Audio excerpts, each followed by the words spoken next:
page. To view all upcoming town government meetings, head over to hcam.tv/gov. And for more information, you can head over to hopkintonma.gov. Believe it or not, we are out of time for this edition of HCAM News, but don't worry. Next Wednesday at 6:30 p.m., we'll be back. For everyone here at HCAM, I'm Tom Nappy. As always, we thank you for watching. Take care, enjoy the rest of your day, and we'll talk to you again soon. Goodbye, everybody. And stick around. Hopkinton Weekly up next.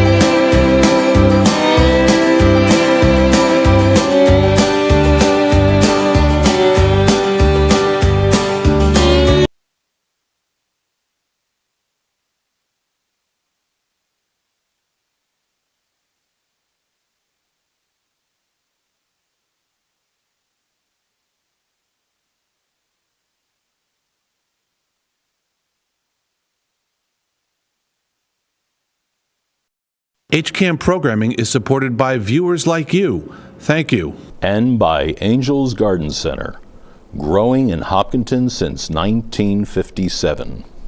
And by Hopkinton Drug, an integrative pharmacy and community partner since 1954, providing customized compounded medication in their on-site lab, nutritional supplements, and a knowledgeable staff. Hopkinton Drug, believing food, exercise, and community, along with an integrative approach to medicine, can help you achieve your wellness goals. This is HCAM TV.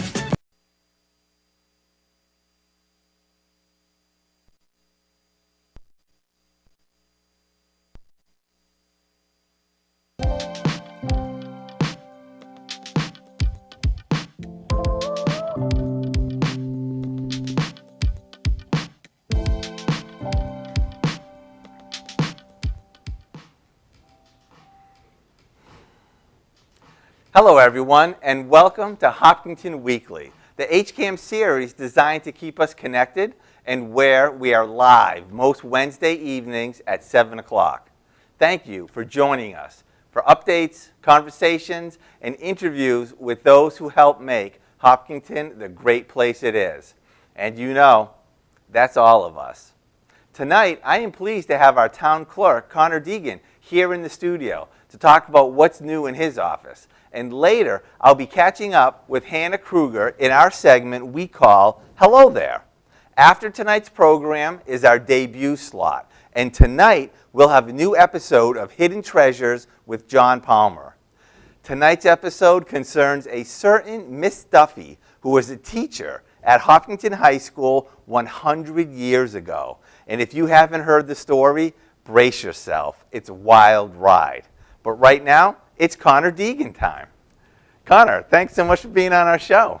Jim, thanks for having me as always. Oh, it's always a pleasure. It's always a pleasure. And it's so timely, being the day after our midterm elections. Yes. Did you get any sleep last night? Oh, no, and I had election nightmares the entire night. And woke up and I was like, thank goodness all those were just dreams. All right. So to set the tone for our conversation, I'm going to start off with a deep question, okay? There was so much angst in our country before and about these midterms, and so much of it kind of didn't turn out the way a lot of people thought it was going to, and there was so much concern and worry, and a lot of people were talking about democracy on the ballot.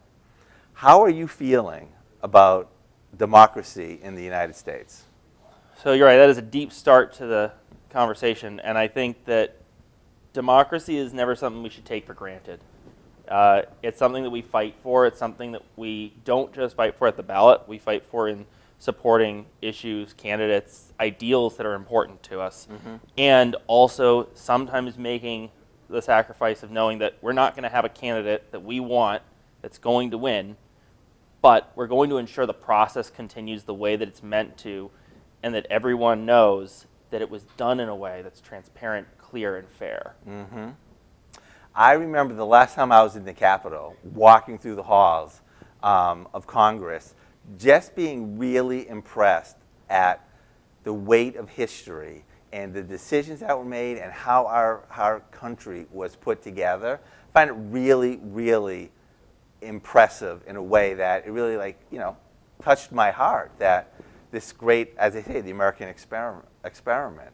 So, so there's a lot of pressures on it. Oh, yeah. What's your prescription? What do you think should happen? I think part of it is those who see the issues need to be vigilant about it. You know, we were told when we were first drafting a constitution, there's the story of, you know, as they were exiting the Constitutional Convention, you know, like, what have you done for us? What have you given us? A republic if you can keep it. Ben Franklin, Yes, right? Exactly. I love that quote. And you know what? That's like the best quote, because if you can keep it says so much, Yes. right? And I don't know, in my lifetime, perhaps I did consider it a little bit for granted, but you know, now you can see. And Yep.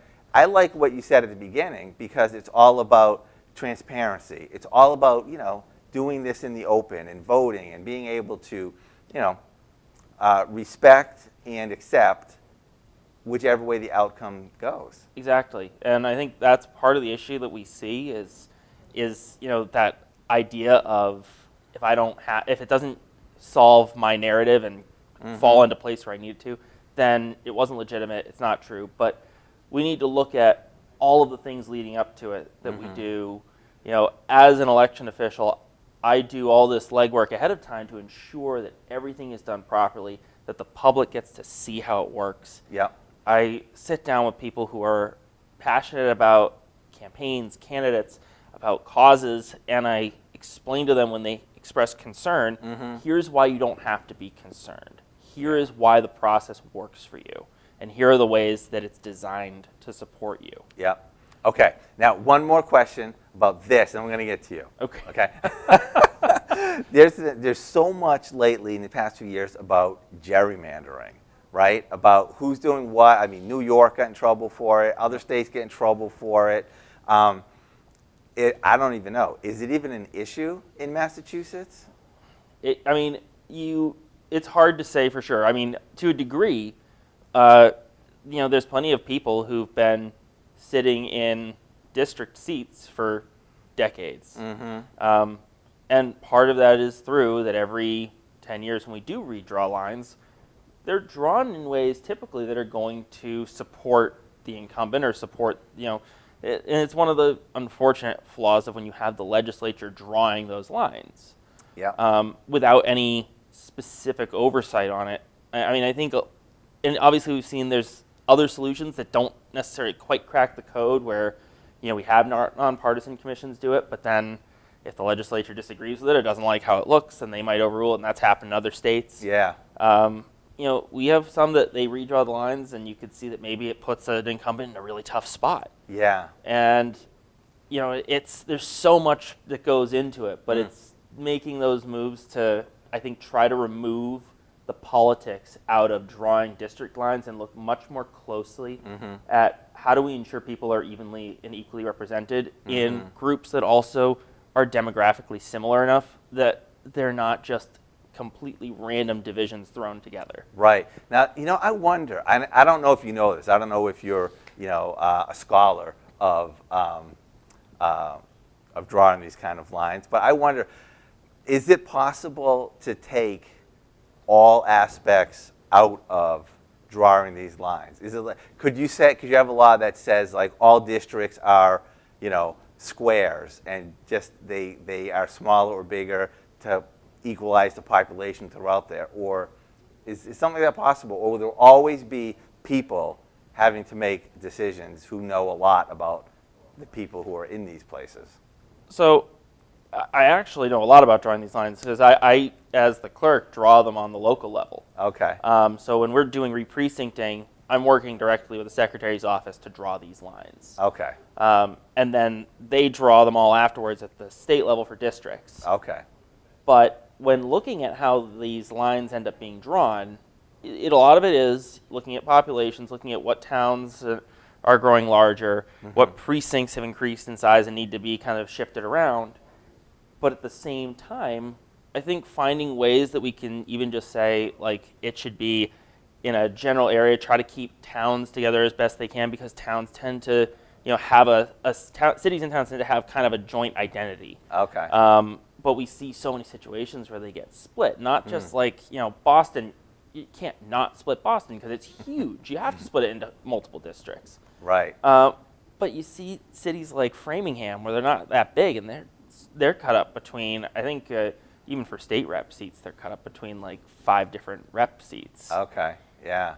And it must be so different from the eastern half of Massachusetts to the western half of Massachusetts. Yeah. The population density is so different. So you have to carve completely differently. Yeah. And the geographical space that you have to cover completely changes. It's a nightmare, Connor. I don't know. All right, so I'm curious to ask you this question. You are our town clerk, and where did your interest in public service come from? I have always been interested in government. I remember being even just involved in. I was not very involved in in government in high school or anything like that, except for the fact that we did a few projects. I remember Nancy Clark's class, or we did I wasn't in her class. She was the one who ran the government project, and I ended up getting the select board in my random drawing of a local body to research, and it was fascinating to see. That was my first real glimpse into local, but I was always interested in how it worked for all the different branches of government, and looking and seeing how even theoretically some of these things could be made better, more efficient. And then as I went to college, I studied political science and delved deeper into American government, particularly on the state and local level, with that being kind of my focus at graduation as well. And then I just continued to be interested in it, and as I shifted, I found for a while that the politics side, helping with campaigns and elections, wasn't the thing that I enjoyed of using that degree. Okay. What I enjoyed was getting the chance to really impact people's lives. And so I kind of stepped back, and that's when I had started working in the clerk's office part-time and volunteering my time, and I learned so much more about what the clerk does and the role that it serves in protecting the democratic process in the town. And as someone who have always hated when people say, like, oh, I don't need to vote, my vote doesn't count, or one vote doesn't make a difference. When 10,000 people say that one vote doesn't make a difference and they don't vote, then that's what happens, is you have 10,000 people who could have made a difference. Yep, exactly. So you just said something really interesting, because I think it's problematic, is that campaigning is very different than serving people. But so much of our leaders' time has to be spent in fundraising and campaigning. So that to me is like a quandary, right? It comes back into the fact that money and politics shouldn't mix. They're dangerous for each other. It allows for single individuals who have large amounts of money to have a lot more control over the system. Anyone who's willing to throw more money has more say in who gets to serve. And it just results in us not being able to really give every candidate a chance to be heard and hear their platform in a lot of cases. So, I think there's been a lot of talk of ways that we can solve that, whether it be looking at ways that we can add public funding into elections, add additional restrictions.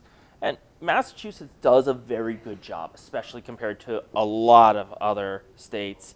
We have extremely transparent systems. I could pull my phone out right now. I could search for Maura Healy, and I could look at all of her donors, because we have a system that's designed to be transparent and showcase how all of the system works and who's involved in it. Okay. All right. So this is really cool, because you've just been through a campaign. Yes. How was it? It was definitely awesome. I loved every second of it. As somebody who, I don't know if you figured this out by now, I'm a bit of a people person. I like to chat and stuff. Yeah. And so, as someone who loves talking with people, meeting people, hearing what other people have to say, that was to me the most brilliant part of it. Is I got a chance to talk to so many people across multiple communities, and I got to tell them what I thought should be the focus for our district, for our communities, and you know, it was my first foray into that realm. Yep. It doesn't always work out, but that's okay. That's how the system works. It works that we go forward. We don't always win. Our candidates don't always win, but that doesn't mean the system isn't working. Right, right. And you know, it's always an experience. Yeah. Everything in life teaches us something about life. What was it, so when you were talking to people, what were you hearing from the communities that was important to them? I think that people, a big one that I heard and resonated pretty well was mental health. You know, yeah, there's a lot of issues that are big across, and everyone knows they're big issues, especially in our district. Things like education, protecting the environment, trying to support infrastructure. Those are all things that we know are important and we all want to see get done. Yeah. But I keep seeing issues around people's mental health, issues with drugs, and we keep seeing this issue repeat itself. And it's not something that's new. It's something that's been long standing. I still tell people, like, I've had people in my own graduating class who didn't make it to graduation. And same thing, not even, like, even to my 10th year reunion that we just had, there were people who we weren't able to have there because this issue of mental health with addiction, it's long standing. Right. So, you know, finding ways that I think we can continue to support people, and we've done that, a lot of it, but we keep seeing it crop up and be an issue. You know what I think is really heartening about that?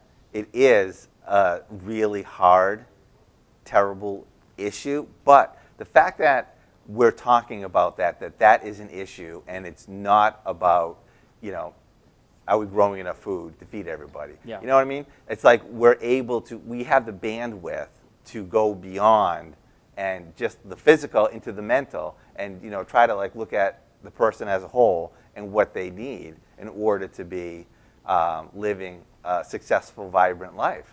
When it comes into kind of at that point of overall health, and it, you know, you run into that, yes, you want to make sure people feel they're fed, they're housed, they feel secure in themselves. It's that hierarchy of needs. And when you're in a society that has wealth, has technology, has capability, Yeah.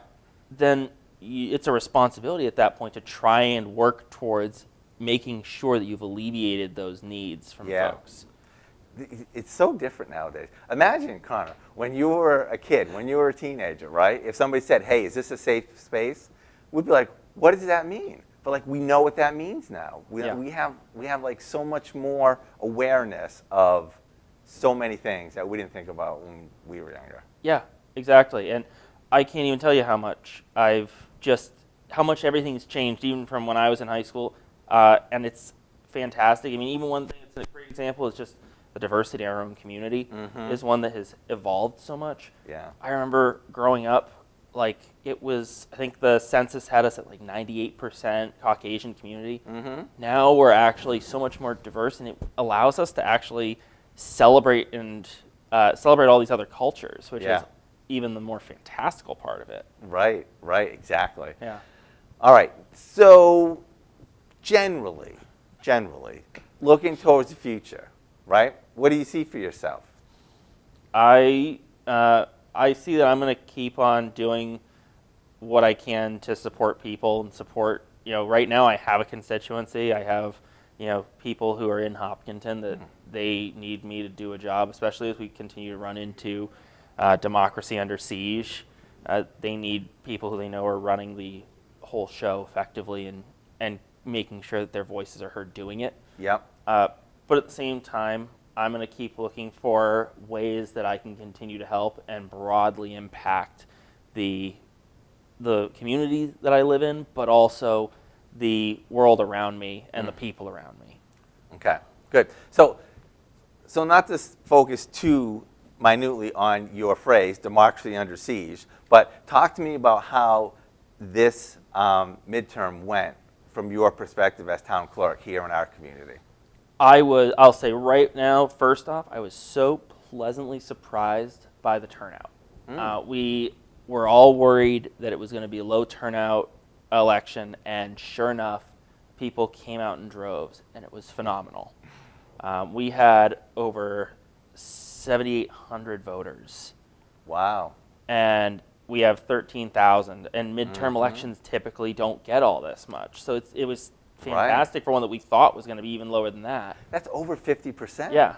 That is really, really good. Which, you know, it's like really good, but let's get to 100. You know what I mean? It's like we get so close with presidentials. Presidentials, we float usually around like the high 80s, low 90s. That's really something. Yeah. How do you handle that? Like, do you do a lot? Did you get a large percentage by mail or voting early versus the day of? We didn't. So usually, it's voting early, and some of the vote by mail stuff is still a little new. Okay. So we started doing a lot of it over the course of the past few years. Voting early we started doing in 2016. It's evolved almost every election cycle, just at least a little bit. And then vote by mail has exploded. It existed technically even alongside absentee back in 2016. Yeah. But very few people really did anything with it. Yeah. And then 2020 was when it was, we had to address the need of the pandemic and trying to make sure that people voted but also were safe. Right. And it's now more difficult to be able to pull off some of that. Like, 2020, it was extraordinary times, and it called for those extraordinary measures. I think, 2022, we saw all the postcards go out, and it's great because people are voting. It's being made easier, but it's difficult. And then we end up having so many hours of early voting in person, and then we didn't get anywhere near the attendance with the prevalence of mail-in voting now. So we probably, back in the primary, we had less than 400 people who voted early in person, probably less than 300. Okay. And that was over the course of a week. Yep. And then for the actual election day, or for this last one, it was 2 weeks worth, including 2 Saturdays. And we had just over 600 people. Oh, okay. So during the actual day, what are the tough times, and how long is the wait during a tough time? So usually, if it's all spaced out during the day, we don't have too much issue. There's usually a little bit of an influx in the morning, all the people trying to get in before work and all that stuff. We had a line waiting at the door for the first time I've seen in a while. It went all the way out into the parking lot waiting to get in. And I was so heartened to see that. Yeah. But everyone got in. They flowed right through, and it was good. The tough part is that end of the night. The folks who are coming after work, they're going to end up, and that was the only issue we had with lines this time around, was we had a huge influx right after 5 o'clock. Okay, yeah.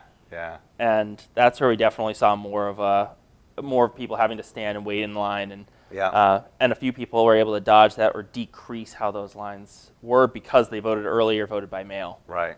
Okay. Listen, I love talking this stuff, so come back soon, okay? Absolutely. All right. Hey, thanks so much. And you know what? Thanks for the work that you do for our community. Likewise, Jim. Thanks so much for bringing this out to the public. I appreciate it. Absolutely. We'll talk to you soon. Absolutely.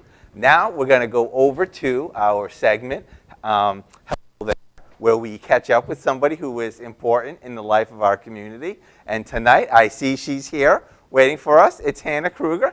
Welcome. Hi, Jim. How are you? I am doing great. How are you tonight? Good, thank you. Thank you for having me tonight. Oh, you know what? We're so excited that we're able to join us. So, Hannah, for those who might not know, give us a little overview of the work that you've done in our community. Yeah, absolutely. So I'm here to chat about the Hopkinton Emergency Fund.